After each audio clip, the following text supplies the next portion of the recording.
So clearly at this stage, it's only smoke, not fluids, coming out of the Ducati. If that changes, then Pecco Bagnaia might get pulled off the road. No dramas at the moment for Bagnaia. A career reborn at Ducati. Brazil.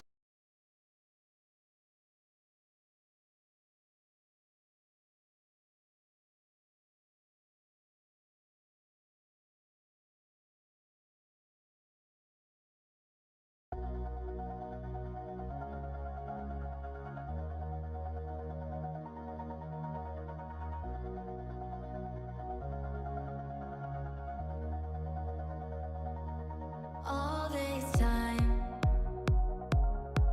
I've been holding on so tight, 'cause all that I do was easy to use. So call my time, but you weren't really mine, just something to do. Thought I never knew. No surprise, but nevertheless, I'm still stuck in self-defense. No surprise, but nevertheless,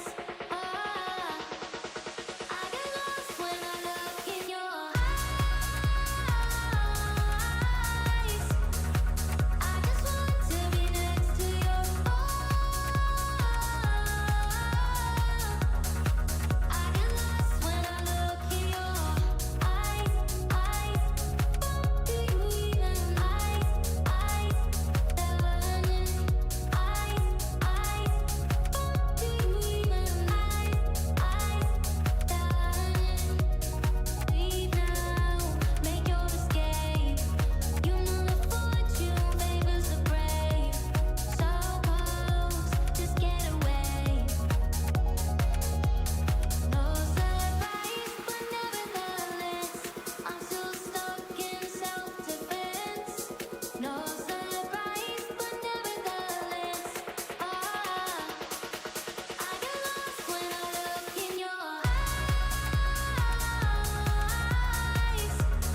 breath.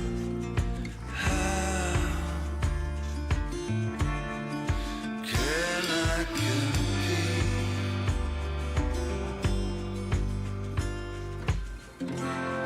The mirrors are slanted, my reflection's still there. The marquees, they all read.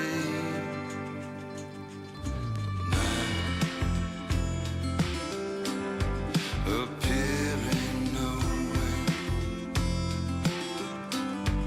appearing nowhere, now appearing nowhere.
Bend like a willow, bend like a willow, Godzilla.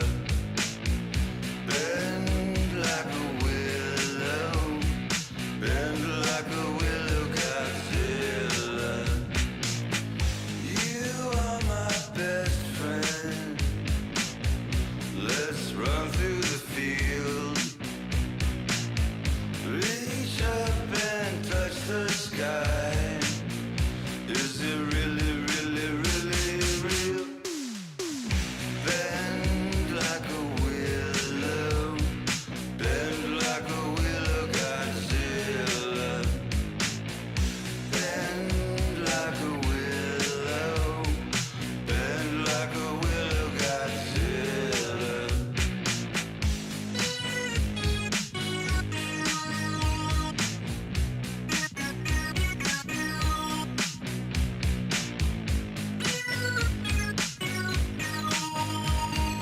a willow, bend like a willow,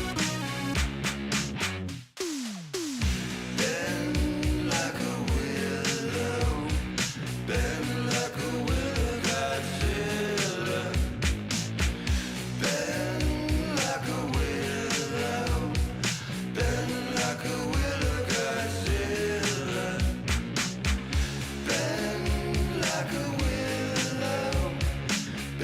like a willow, Godzilla.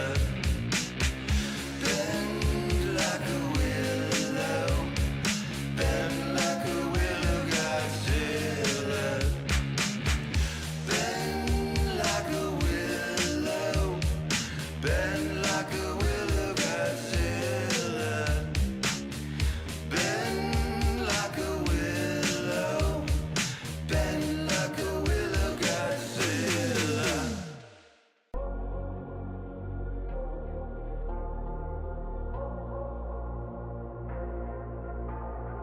Say it louder, say it louder. Feel the moment, feel the power.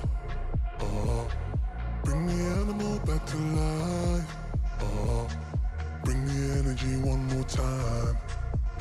If you feel like letting go, you can take control. You can turn this all to something beautiful where you feel life gets you down, down, down, gets you down, down, down. Say it louder, say it louder.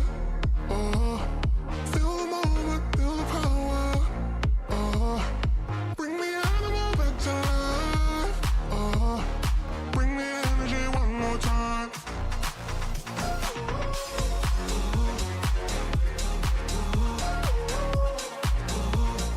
Bring the energy one more time.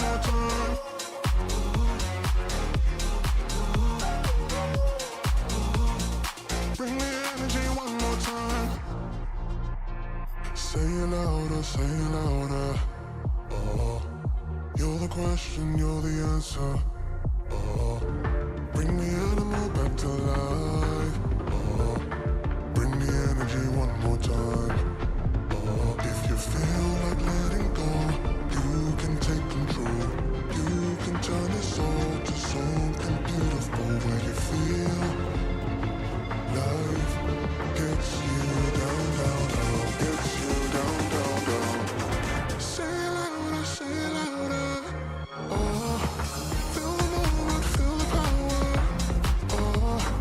Bring the animal back to life. Bring the energy one more time.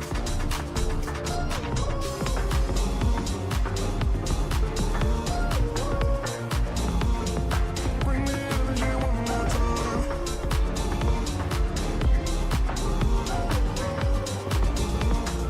Bring the energy one more time.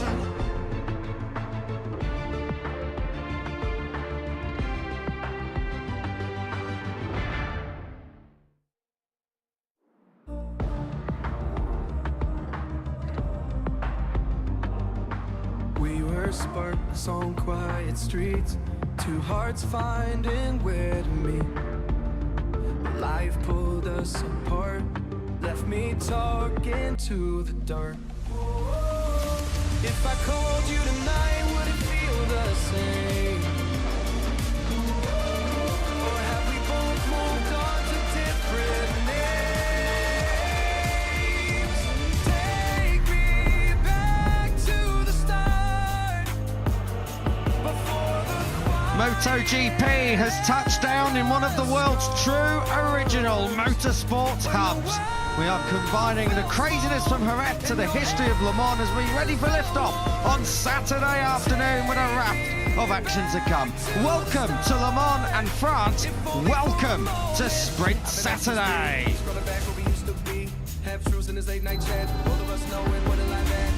Funny how we talk like we're fine, but your name still lives in my mind.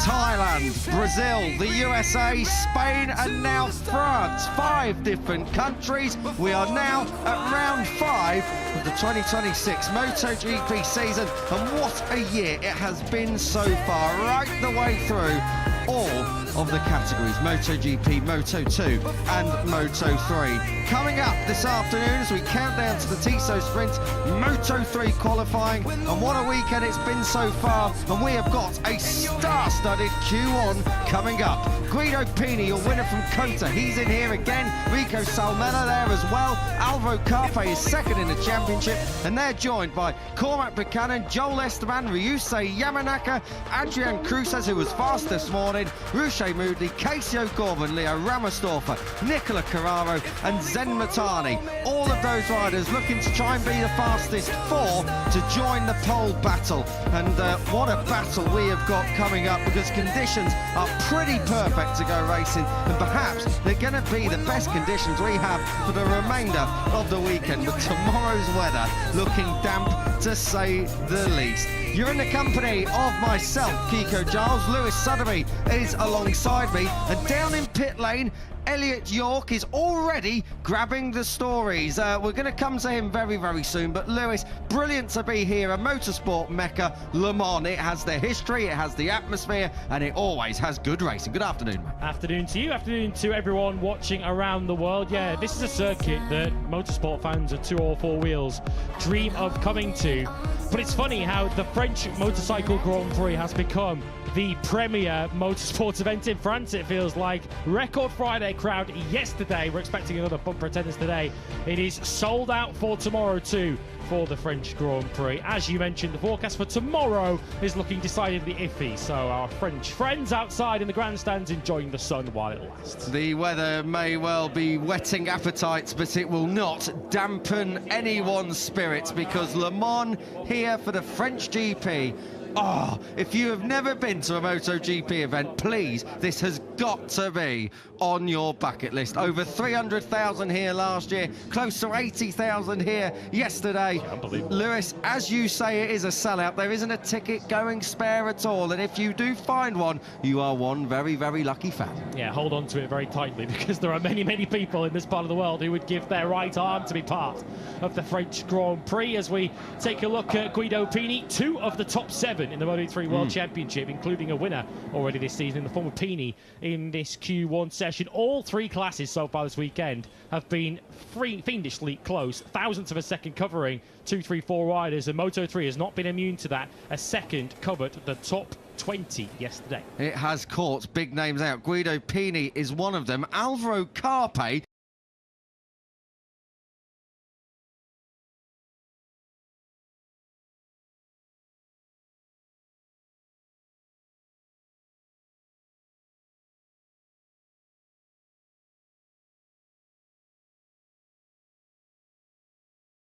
Second in your championship standings is another, and I can tell you he did crash yesterday, but even with that crash he can't have expected to have found himself down in Q1. El, what's the latest? Yeah, good afternoon, gents, and hello to everyone watching along from a sunny Le Mans. Great to be down here with Nicky Io. Nicky, a bit of a shock actually to see Alvaro in Q1. I'm sure you were the same, but he did explain that the crash obviously hampered things a little bit. So how's he feeling now? He had a good session this morning. Is he feeling confident of getting into the top 4? Yeah, I think definitely, you know, there's a good chance to get in good too, and also, you know, try to qualify as high as possible. But I think it's always a little bit the same when we come to Le Mans, you know, after Jerez, where the grip is really high, then we come here with lower grip, and then also the condition between morning and between the afternoon, it's quite different. So it's just somehow he was struggling a little bit more in the afternoon yesterday, and then especially after the crash he couldn't find the feeling. But anyway, as we saw this morning, he was already faster than yesterday and feeling a lot better, was able to do it alone, so I'm confident he can get back to where he is. In general, Alvaro's looked pretty comfortable so far this year, very consistent. I think he's on a run of 8 consecutive top 5s. Still, that win is yet to come, but do you feel it's very soon that it's coming? I think that it's coming very soon, because as we've all seen, he's made good progress in the last races, but you know, I think the win comes if you don't look for it. I think you just have to keep on working, and you know, it comes if it's coming, so you know, he just has to be calm.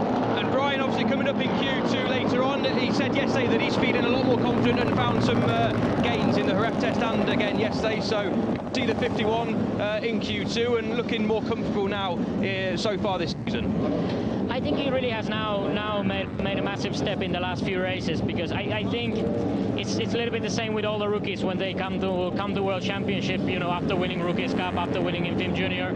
I feel that somehow they all expect that, you know, it's going to be as easy as it was the year before, but you know, the World Championship is very different. There's a lot less practice time on new tracks all the time, so it's a bit of a shock for the rookies, and you know, it takes some time to adapt, but as we've seen, he's been working a lot now alone, trying to focus on his pace, and then yes, as you said, we had a good test in Jerez, so I'm confident that he's now closer to, you know, also fight for those top 5s and podium soon. Thanks, Nicky. Have a good one. Thank you.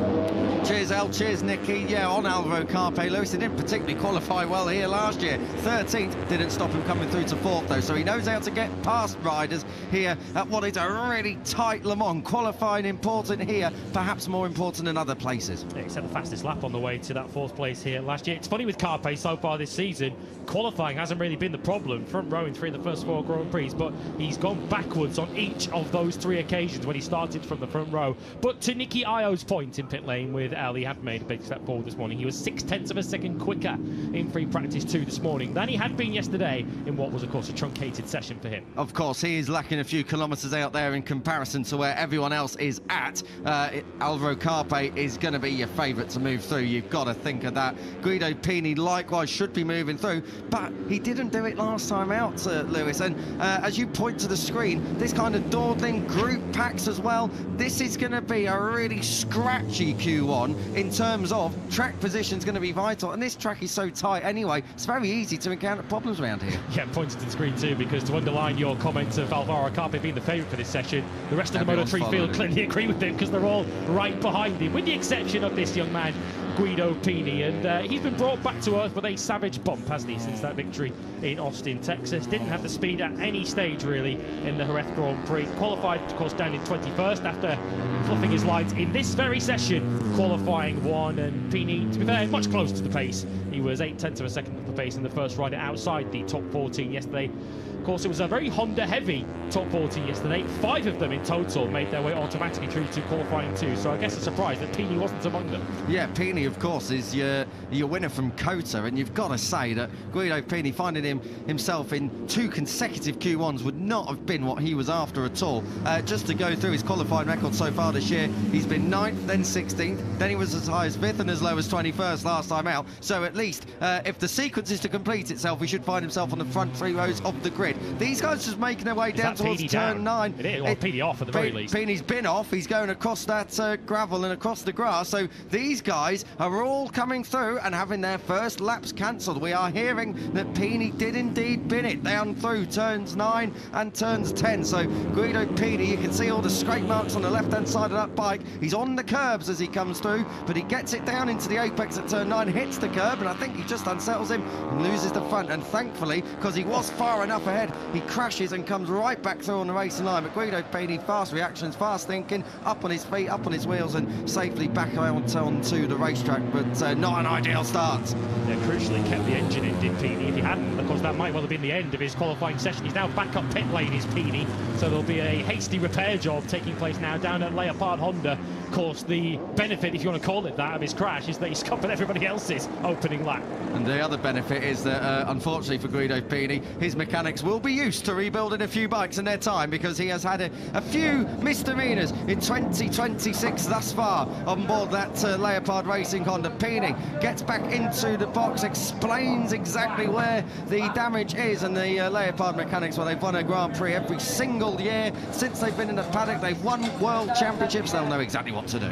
Yeah, we're looking outside the commentary box window. We're directly above the Leopard box, and Mirdad Couture, with his arms crossed, is looking decidedly nonplussed with life. He's stood just next to a former Moto3 winner, of course, in this class, Tatsuki Suzuki, who, of course, now has an alternative role within the Honda family, as we pick up Cormac Buchanan, one of 2 riders to actually get a lap in on that first sequence of running. He clearly did dodge the yellow flags, but a 141.9, not really representative at the moment. Buchanan was 7/10 quicker than that in practice yesterday. I've been impressed with Cormac Buchanan of late, because he had a couple of big hits over in Brazil and America, and by big hits I don't mean highlights or big songs to sing about. I mean, he had some big high sides, but since we've been back in Europe, he had a crash last time out in Jerez, very low, very slow front end one down at turn 2, and he's kept it wheels up. So Cormac Buchanan, hopefully dialing out the crashes a little bit, was up in 15th earlier on today as well this morning, so he's got potential to definitely be moving through. We get our first lap times from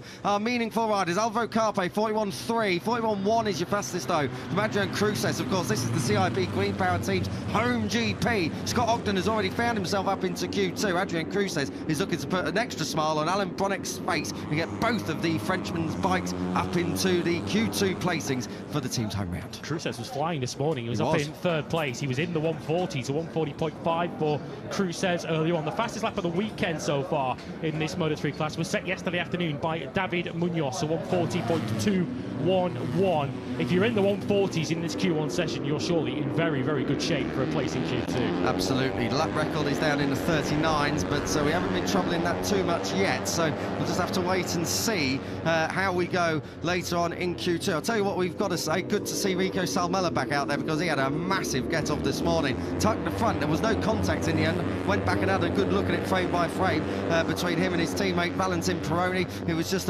perhaps the number 27 getting a little bit startled as Peroni charged under him. Salmella at the moment 9th, but of course this is his first real representative flying lap. Yeah, he's a podium finisher here, though. The past in Red Bull rookies is Sal Mellor, as Cruces takes the shortcut through the Shimano berth and needs to make sure he gets well out of the way of Joel Esteban. Of course, we've rightly drawn attention to Carpe and Pini, 2 of the big names in this session, but Esteban falls into that category too, of course. Very good qualifying record of late. Front 2 rows in the last 3, of course, including that pole back in Brazil. Yeah, Esteban really, in qualifying this year, has been something a little bit special. Another rider who didn't really qualify well on his last appearance here, that was back in 2024, 16th on the did come through for 4th. Which is his equal best career result in the Moto3 class. He is into the 140s, 140.984 for Esteban. He did a 40.7 in free practice 2 earlier on today. So it's Esteban, Cruces, O'Gorman and Carpe currently your top 4. And that's a good rebound for the 67, just disappearing out of picture. Casey O'Gorman on the floor twice already this weekend. Yeah, O'Gorman had a big one yesterday afternoon. He had another one this morning, not so big, but still fast. So Casey O'Gorman has been flying in 2026. He's definitely hit the ground running, and unfortunately he's just hit the ground this weekend a couple of times too many. But at the moment he's up there in P3. As we look at Alvaro Carpe at the moment in 4th, I'll tell you what, less than 7 minutes on the clock. Alvaro Carpe, he is now relying on having to do a really strong lap time, and as is this rider, Guido Pini, who, as you can see, is about to make his way back out, and he has got to set a lap time still. So Guido Pini and Alvaro Carpe, you'd be surprised if both of them are caught out. Guido Pini's definitely up against it here, but Carpe, we've seen how quickly laps can go. Riders going through turn 9 and 10, off track, rejoining, of course, a little bit in the racing line. Yellow flags, track limits around here has been a problem. If I was Alvaro Carpe, I would be slightly concerned at the moment. Yeah, he can't take too many liberties on this final run. Cormac Buchanan with a fist bump as he looks set. The Mac attack, as you can see on the back of his leathers. He's attacking the top 4 in this Q1 session. He's got to find a 10th of a second as it stands to get on terms with Carpe. We've got Moodley 6th. Of course, he topped Q1 a fortnight ago back in Jerez. Yamanaka down in 7th place. It has been a tough recent time for Yusei Yamanaka, who sadly lost his grandmother just before the Jerez Grand Prix and had to miss her funeral. So he was clearly not in the best frame of mind at the Spanish Grand Prix. Carraro 8th from Sal Mella, who we touched upon, who has been on the floor already today. Zenmatani 10th, and Leo Ramersdorfer, who of course we should remember didn't even start the Spanish Grand Prix a fortnight ago. He's at the back of the field at the moment with one 6:58 rider currently in and one out of Q2. At the moment, let's see what changes in the final 5 minutes. Just for reference, lap records round here, 39.885. That was set by Joel Kelso last year. So just have that in mind, particularly when we get down towards the closing stages of this session, but more when we get into Q2 a little bit later on. Carpe and Pini, well, both of them really needed to do something special. I tell you what, Guido Pini could have done a lot worse than latching on the back of Carpe, because Carpe himself is going to need to be pushing on hard here. Yeah, it's the second season for Pini, but he still strikes me as a rider who's super fast, but needs to be watched from behind the sofa, because he's always on the absolute edge of the limit. And of course, we've already seen him this weekend go beyond that limit. It's a key session this for Pini, because as mentioned already, the Hondas are pretty competitive so far this weekend. Adrian Fernandez, the fastest Honda of practice yesterday and fastest rider of the session earlier on this morning. He put in a 140.2 earlier on, so the Hondas look like they've got a bit more of a fighting chance up against the KTMs than they did Jerez, even for allowing, of course, the fact that Fernandez was on the podium. 4.5 minutes to go then as we get into the business end of Q1. Carpe and Pini are going to come through and hopefully not be balked here as they come through turns 3 and 4, up under the Dunlop Bridge and down the other side into La Chapelle. And it is Carpe who's come through, but Guido Pini has been balked, and this time it's by Ryusei Yamanaka. He's going to have to carve his way under. That's really poor, I've got to say, from Yamanaka. He, I don't think, realised that there were 2 riders on a flying lap. Carpe's got through, but unfortunately I think Guido Pini may not be setting the time and screens quite as fast as he would have liked to have been. He is under at the second checkpoint, but really I think we're going to have to wait and see exactly what Pini's got in the locker here. But the 94 is through the traffic now and can focus again on Carpe, who likewise, halfway around this lap, 2 red crash helmets. Yeah, certainly through the sector times didn't appear to slow Pini too much. It must have at the very least been a distraction for the young Italian. We had scenes, won't draw your attention or won't spoil things too much, but there were scenes in MotoGP qualifying earlier on when we saw a rider not getting slowed down by traffic, but it certainly affected his concentration because he was shaking his head. Pini now through Shimano Berth. Is he still on target? Buchanan going quickly, so we should keep an eye on him too. Carpe and Pini at the moment on course to get themselves into the 140s, and that could potentially bump the likes of O'Gorman out of the top 4. They've just got to get through Recorder on these final 2 corners here, 13 and 14. It's already taken as one. They picked the bike up just ever so slightly before gassing it up to the line, and Carpe was 4th.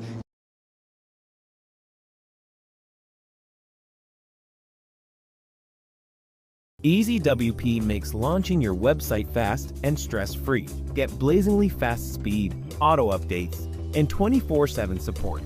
And with 0 coding needed, Try 30 days free and get a free mailbox and SSL.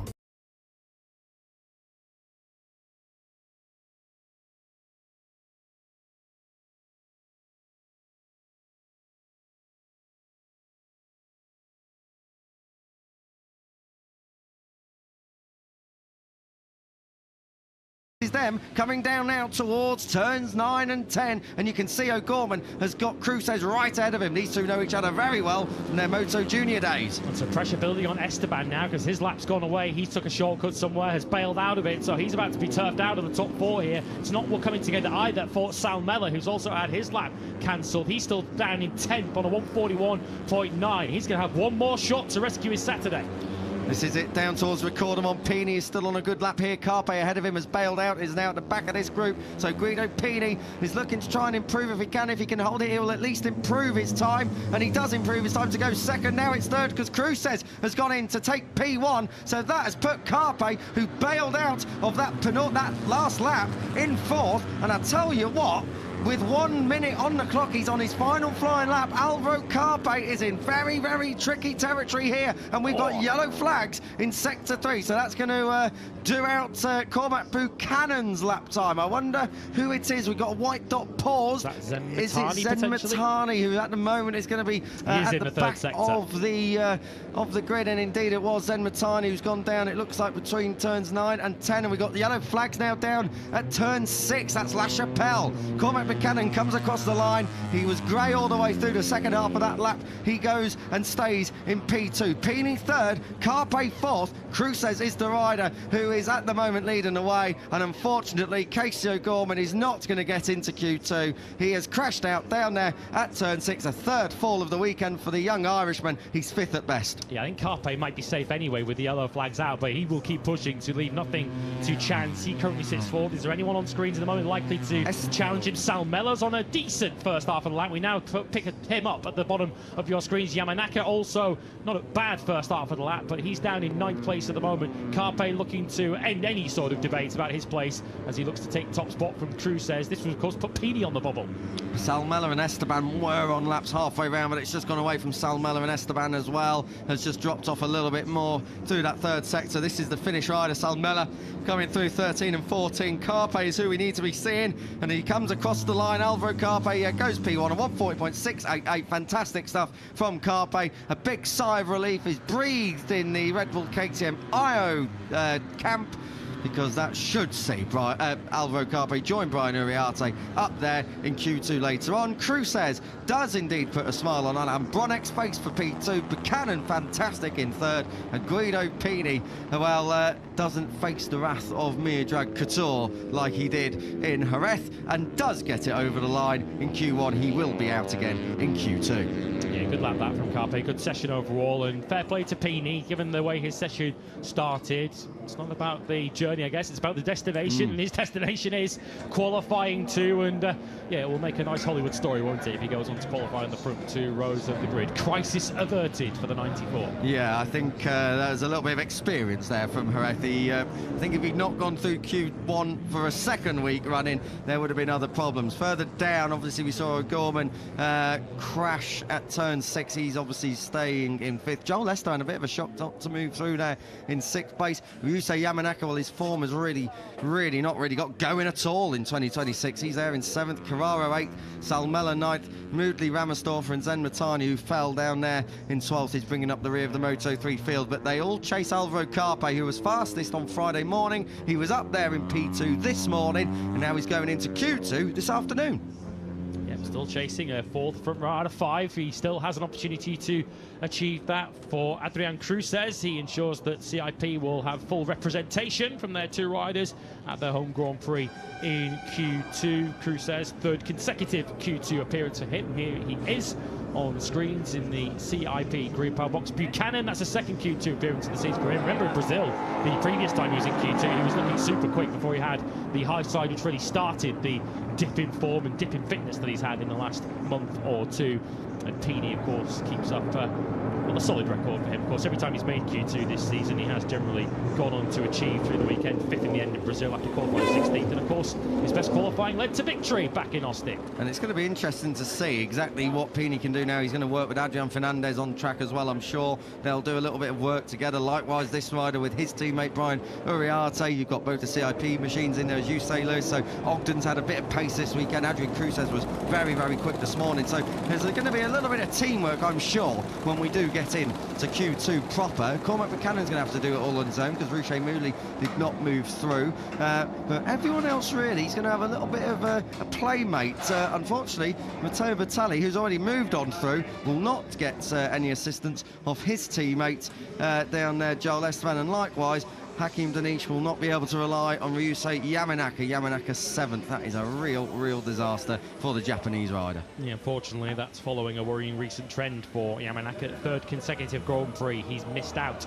in qualifying 1. Esteban, that's a bit of a surprise, I have to say, with his qualifying record lately, to be only 6th. It is Alvaro Carpe, though, who tops qualifying 1. Spaniards 1 and 2, with Cruzes 2nd for CIP. Cormac Buchanan ensures he's in Q2 for the 2nd time this year in 3rd, ahead of Guido Pini despite his early spill. Casey O'Gorman bringing up an unwanted hat-trick, 3rd crash of the weekend. He was 5th ahead of Esteban, Yamanaka, Carraro and Salmela. Ruche Mouley 10th ahead of Leo Ramastorfer, and a late crash leaves Zen Matani right down at the back of the grid.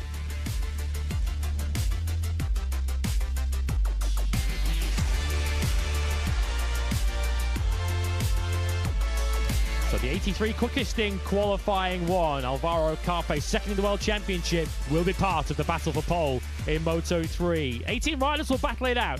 Q2's up next.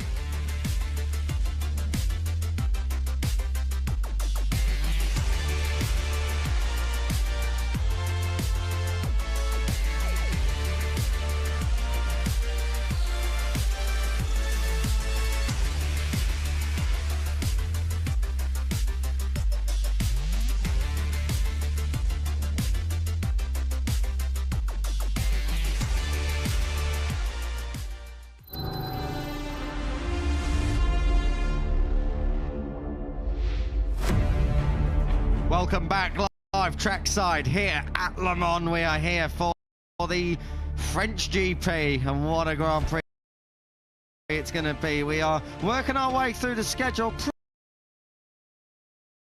pretty nicely. Moto3 qualifying is half complete. We now have the business end to decide the grid. Q2 coming up next. Moto2 will follow in hot pursuit just after that.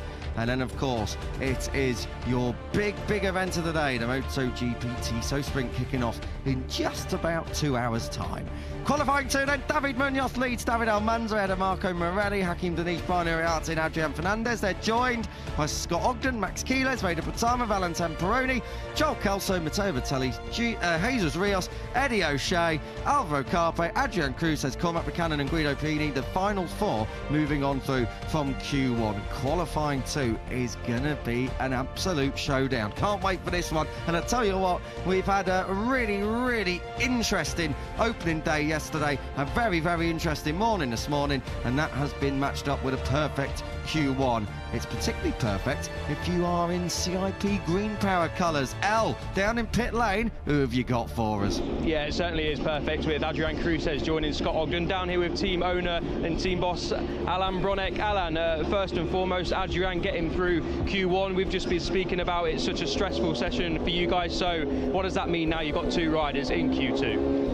No, you know, Q1 is every time very stressful, but finally this morning Adrian go very fast, and now we do nearly the same lap time. It's very interesting. We work well this morning, and finally Scott and Adrian are very good position now for find a good place, because for the weather next tomorrow can be very interesting to be on the good position on the grid. It's obviously a home race for the team and for yourself. How brilliant is it to be in Le Mans? Obviously a capacity crowd as well. Just how special is it for you and CIP Green Power to come racing in France and obviously have both your riders in Q2? Thank you very much. How special is it in Le Mans? No, in Le Mans it's so fantastic because we have many people, and you know, You can see here, everybody watch Moto3, Moto2, MotoGP. Everybody come in the morning, and when we cross people in the paddock, everybody support motorcycle racing, and yeah, it's so fantastic. Now we need to do a good result or say thank you to everybody. Absolutely, and just finally on Scott, he's had a mixed season so far. No injury troubles in pre-season. How fit is Scott now? He's looking good so far this weekend, but how fully fit is he on that KTM? Yeah, you know, start of season is not so fantastic because he have a big operation last year, and now he coming good. You know, Jerez is not so easy because Saturday morning we have rain and our plan is a little change, but here everything is good, and we hope to keep Scott in this way, and for sure Adrian grow up. We have to put the two riders in the good position. Thank you, Alan. Have a great session and a good Sunday as well. Thank you very much. Thank you very much, Elliot York. Merci beaucoup to Alain Bronek. A little bit premature now and handing back to us in comms, but fantastic work for El just to keep Alain Bronek in check down there in pit lane. Great news for CIP Green Power, Lewis. I want to touch on this if I can. They are a proper grafting team. They have had to work pretty hard. They're not perhaps one of the most well-funded teams in the paddock, unlike the Leopard Racing Squad, for example, who have a lot of resources, but they are making it work. And Adrian Cruces coming through Q1 and Scott Ogden moving straight into Q2, that is going to encourage them, particularly in their home GP. Thank you very much. No, only joking. Yeah, it's a good session so far, good day for the CIP team, and yeah, it would mean so much to them to get a result here this weekend. In the dry, it feels like they've got half a chance if it does rain. The interesting weather forecast that Alan Bronek drew attention to there, yeah, would that potentially play into the hands of someone like a Scott Ogden, who we know is very strong in wet conditions. Q2 coming up then, which is going to feature, as you can see there, both of the Grid M-Lav riders. Joel Kelso, who we know has some success to draw upon around this circuit, but good to see Eddie O'Shea automatically through to qualifying too. He's looked quick from the get-go so far this weekend. We were talking about 2x2 and who can work together. Well, Eddie O'Shea and Joel Kelso, they didn't even need to go out in Q1. They were already straight through. A fantastic performance from both the Australian and the Brit. So keep an eye on Michael Laverty's Grid M-Lav machines here. We know Joel Kelso's quick over one lap and quick over one lap here. The clock is ticking down as 15 minutes will soon kind of whittle away and really become a last-ditch attempt for anyone trying to get onto pole position. David Munoz was the rider of the day in Moto3 yesterday, and some might say rider of the weekend back at Jerez. He had an absolutely fantastic comeback from what seemed like a never-ending leg injury, but he's back, and Munoz, when he's back, he's normally quite quick, if not a little bit elbow happy at times. Yeah, that's Moto3 in a nutshell for you, isn't it? Yeah, Munoz surprised himself at the level he was at in Jerez, so you can only assume that he's on a decent trajectory with his recovery from those 6 surgeries that he's had on that broken thing. A really difficult qualifying session to call this. When we came on air for qualifying 2 back in Jerez, I think we were all expecting, as the weekend unfolded, for Max Quiles, the World Championship leader, to just run away and have his own race as the weekend unfolded. In the final few laps, that's ultimately what we got in Jerez, but we hadn't seen signs of the imperious points leader Quiles that we've seen in the first World Grand Prix. Oh dear me, we've already got yellow flags. No, we don't. They've already moved on through, so I wonder if someone just had a little trip into the gravel. Yeah, on Quiles, actually, another thing, not only did he not really dominate the entirety of the Grand Prix, he was very close to not getting pole position. He was flush with the light panel as it went yellow over at, I think it was turn 7 in her, out of 7 into 8, because we had Adrian Fernandez in the gravel.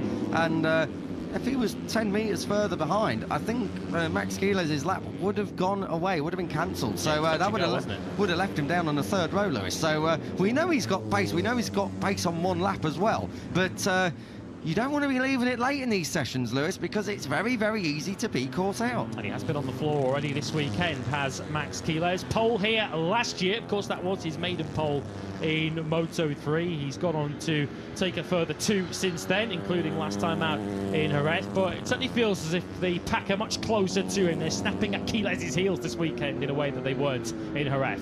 Indeed. Don't forget, though, Quiles took his first pole here 12 months ago, so he definitely knows how to get it over the line here at Le Mans. At the moment, it is Adrian Fernandez who is your first rider out there on the track and setting his first flying lap time of the afternoon. Of course, these opening few laps in Moto3 Q2, it's all about getting a banker down. It's less so about going gung-ho and time attack mode, but you do need to be pushing on and you do need to get a lap time in, as you saw just how close it gets to not moving through. In the case of Q1 for Guido Pini, it can be very, very close to being mired down the field through not having pace, but just through bad luck.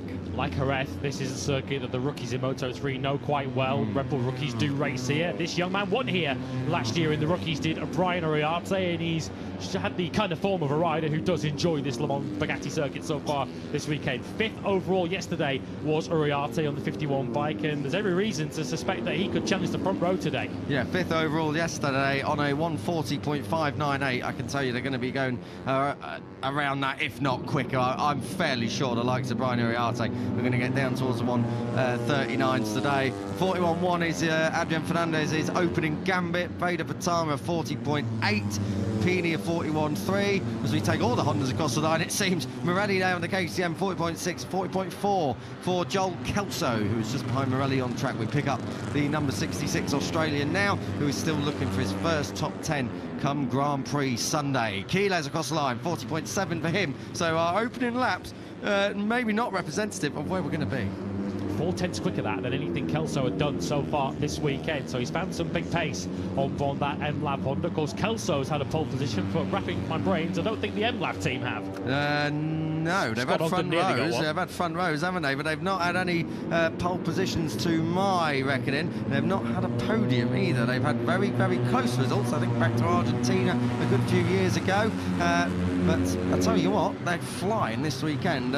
Obviously, it's a really tricky track that does actually bring everyone a little bit more together, because it's got so many different dynamics to it. It's got a massive, great big front straight, but the rider really can make a difference to the rest of it, because it's the kind of place you've got to get on with. Yeah, you need good trust in your front end. You need a bike that's very stable under braking, good acceleration too out of a lot of these slower hairpins. We're into the twistier section, the S Blur on the final part of the lap. We're on board with the Leopard Honda of Adrian Fernandez, and up ahead of us is the Recordemont, the double right-hander. Straight up ahead of us is where the Circuit de la Sarthe, the 24-hour four-wheel circuit, rejoins the Bugatti layout, and Adrian Fernandez on the 31 is targeting P1. Worth noting that's not the long lap this weekend. No.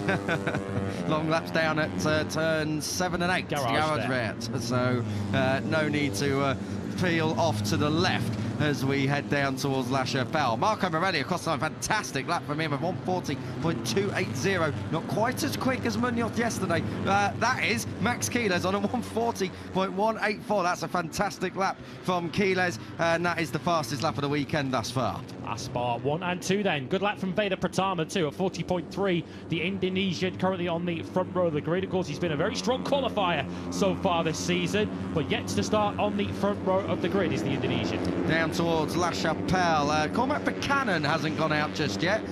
Any news down there? Yeah, don't worry if you're a New Zealander or Cormac Buchanan fan. He was out on the used rubber that he used in Q1. He's pitted now for fresh rubber on the rear and on the front, and he's just waiting for a little bit of a gap to head out, so he will be setting a lap time. No need to worry about it.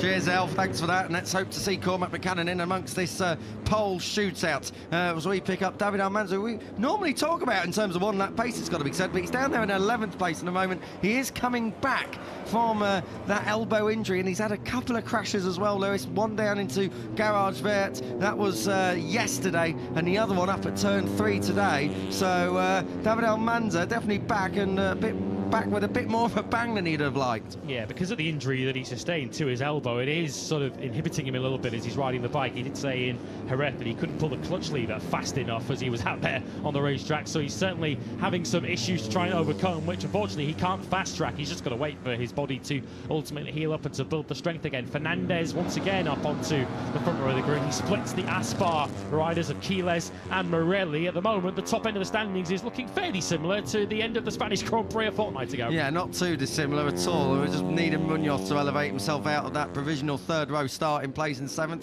You can see him there leading the group around. Valentin Peroni, we pick him up down in 14th place. He's going to need something here. It's got to be said, Valentin Peroni has not hit the ground running as he would have liked to in Europe. It's got to be said. He seems to always be tripping up over Alvaro Carpe in Grand Prix at the minute. So that was the problem last time out in Jerez.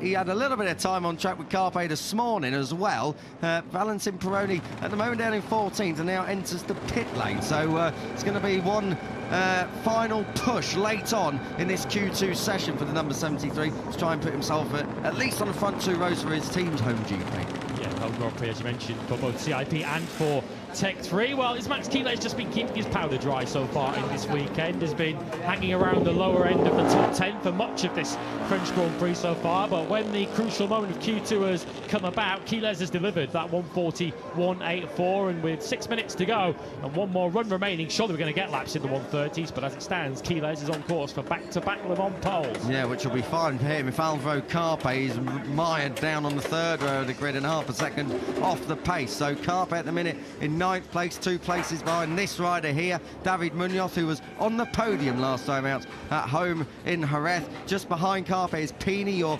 COTA winner, and then Almanza, your Thai GP winner, down there in 11th. So it's a real cluster of riders who you'd expect to be a little bit further up. At least Adrian Fernandez was second last time out, and he's trying his best to keep Max Keeler's honest here. 1, 2 and 3, Keeler's, Fernandez, Morelli, 6 minutes on the clock, and Fernandez, as we see so often, is your first one out to start his final time attack run. Yeah, if you like your symmetry and you like your sequences, we currently have KTM Honda, KTM Honda, KTM Honda on your front 2 rows of the grid. Keeler's, Fernandez, Morelli, Pratama Uriarte and Kelso. Here is Valentin Peroni, who really paid the price for qualifying poorly in Jerez. Got himself stuck in some mid-packs and groups that he really shouldn't have been in. Had some contact midway through the race as well with Jesus Rios. So crucial, particularly with this first chicane here, Kiko, at the start of the lap. That run down to the Dunlop chicane, it is a pain in the backside if you're starting anywhere away from the front 2 rows of the grid. It is a big problem, and going back through Grand Prix history, how many times have we seen riders trip up over each other across all classes? It's not a Moto3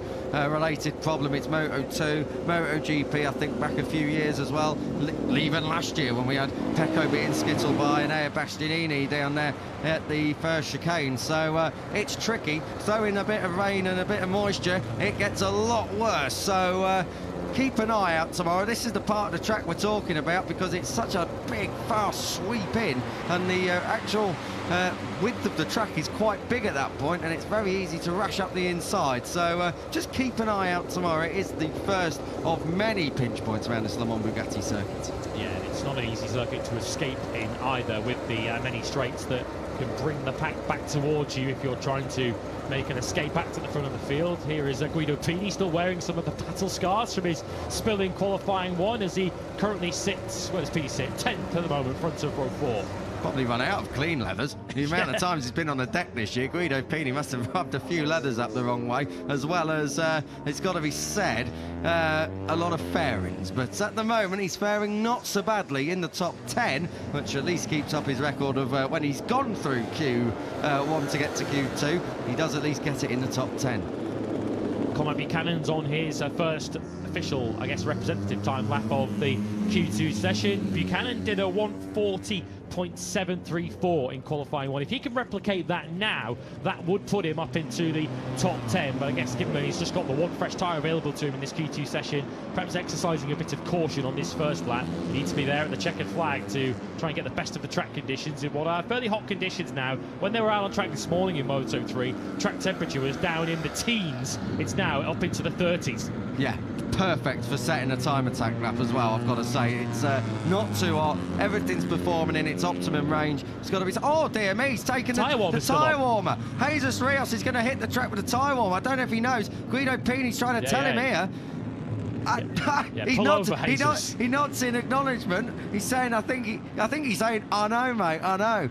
But I don't think he does. Jesus Rios then is taking a tyre warmer out on the track. Now he sees it. And we got a blue flag, of course, for slow traffic. That's not going to be easy to dislodge that, Keith. That is going to be a real pain. He's got to do it with one hand as well. He's got to keep the clutch pulled in. He can't allow that to die on him. So, oh, dearie me, what a mess this is for the Riva Cold Snipers team.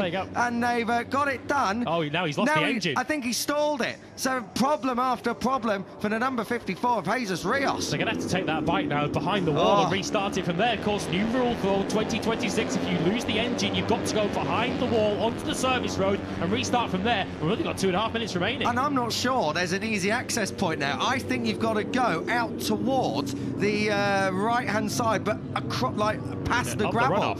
Past the gravel. So I think Jesus Rios, well, what a pickle he's ended up in. I'm talking of pickles. Look at this lot. All this dawdling. How many times have we seen this in years gone by? Moto3, they just never learn. Yeah, well, Joel Kelso's kept himself clear of all of that, and he might be rewarded here with a pole position at Le Mans. He's got Morelli as a bit of a reference, a corner up the road, and at the moment Kelso looking to try and lift himself from what would already be a fine 6th on that MLAV Honda. He's targeting the front row. This is going to be a heck of a lap if he can hold this all together. He's dropped a little bit of time in that third sector as the team watch on. The Grid MLAV team are pushing on for a front row. It's been the first front row in a long time, Lewis, and I can't remember many that have come in dry conditions. So coming through, record them on. Morelli's across the line first. He's not going to improve, but where is this going to put the number 66 of Joel Kelso into P2? I think that was Peony down at the back of the picture. It looked like a Leopard Honda, and Fernandez is in the second sector. It is a second crash of the afternoon for Peony. Disaster. Another crash for Guido Peony. We're just saying about his leathers and his fairing.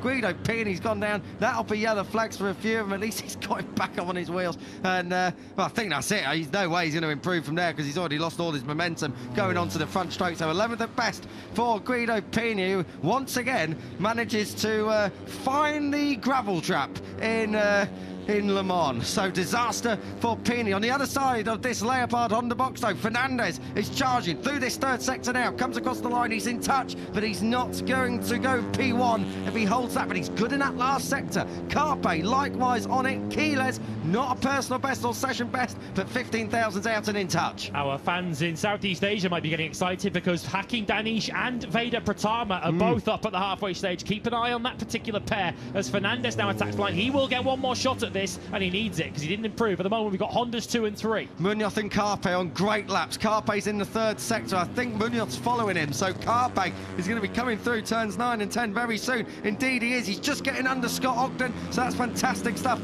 from Carpe. Oh, he went on the green, and that's going to be cancelled, I'm sure. Yeah. Alvaro Carpe, well, down in 9th, not great. Yeah, that's the end of his lap as we've got Danish attacking, and for good reason, because Danish at the moment is on course to potentially get himself onto the front 2 rows of the grid. Danish currently sits down in 13th place. Munoz is getting bumped there. He's trying to get underneath Peroni. Of course, we know Munoz has got history of attacking to that final corner, and Scott Ogden just about saves it. It's all going on. What a save. That front end was under him for a calendar month. Scott Ogden, fantastic stuff. Munoz moves up to 5th. Carpe goes out. Uriarte! Brian Uriarte, out of shot, has somehow managed to go P1. Fantastic. The number 51. Fantastic stuff by 30 thousandths of a second. Oh, yeah, no, his lap time's been cancelled. His lap time's been cancelled. He's clearly exceeded track limits. So Uriarte back down to 7th place. And that doesn't mean that Max Keyless is guaranteed pole position because Adrian Fernandez hasn't taken the Czechoslovakian. It's cancelled. Fantastic, the number 51. Fantastic stuff by 30 thousandths of a second. Oh, yeah, no, his lap time's been cancelled. His lap time's been cancelled. He's clearly exceeded track limits. So Uriarte back down to 7th place. And that Uriarte! Ogden just about saves it. Danish currently sits down in 13th place. Munoz is getting bumped there. He's trying to get underneath Peroni. Of course, we know Munoz has got history of attacking to that final corner, and Scott Ogden just about saves it. It's all going on. What a save. That front end was under him for a calendar month. Scott Ogden, fantastic stuff. Munoz moves up to 5th. Carpe goes out. Uriarte! Brian Uriarte, out of shot, has somehow managed to go P1. Fantastic. The number 51. Fantastic stuff by 30 thousandths thousandths of a second. Not over yet, though. His lap time's been cancelled. His lap time's been cancelled. He's clearly exceeded track limits. So Uriarte back down to 7th place. And that doesn't mean that Max Quiles is guaranteed pole position, because Adrian Fernandez hasn't taken the checker flag. Remember, he got over with 20 seconds to spare, and he's under Quiles' time. And just to talk about Uriarte, if I can, for a moment, Lewis, before Fernandez gets through this final sector, he had a lot of lap times cancelled for track limits. That's such a shame for the 51, but the 31 is charging through here. Leopard Racing, well, it's been a contrasting Q2. Guido Pini's hit the deck already, but is it going to be P1 for Adrian Fernandez, who now lights it up to go to the line? P1 and pole!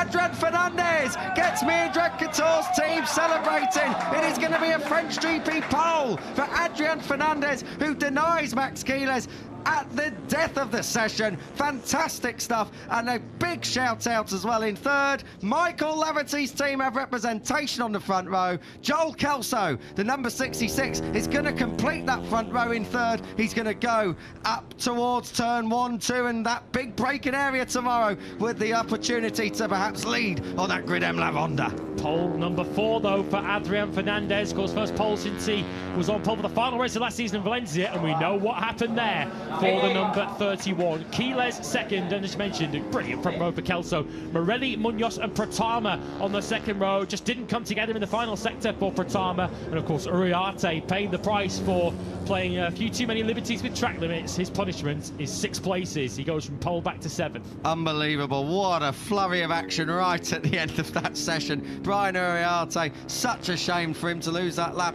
I've got to say, brilliant stuff for Britain's P10 in Eddie O'Shea. The number 8 has done a cracking job. Double top 10 on the grid for Michael Laverty. Well, I'll tell you what, we know where the beers are going to be on tonight, aren't we? Yeah, and if it does rain tomorrow, without stereotyping too much, the Brits do know a bit of wet weather riding, don't they? So Eddie O'Shea might well fancy his chances in that kind of scenario. His best qualifying was a 9th place, 1 place higher than his qualified today, but that was in a rain-affected qualifying back in Germany last year. It was at the very last corner, so he was literally meters away from a maiden pole position before Brian Uriarte lost it all. Meters away, but centimetres over onto the green. I tell you, he's over it. You can see it clearly. They wouldn't have docked his lap time if he wasn't. So was Pratama. Pratama starts 6th for tomorrow's game. That's a bit more like it after the disappointment in Jerez. But Brian Uriarte, well, he rode it like he stole it coming out the final corner, and he almost did steal pole, but in the end, it is that 3rd row starts. He will be alongside his teammate, Alvaro Carpe, who will probably be thanking that Adrian Fernandez at least doesn't see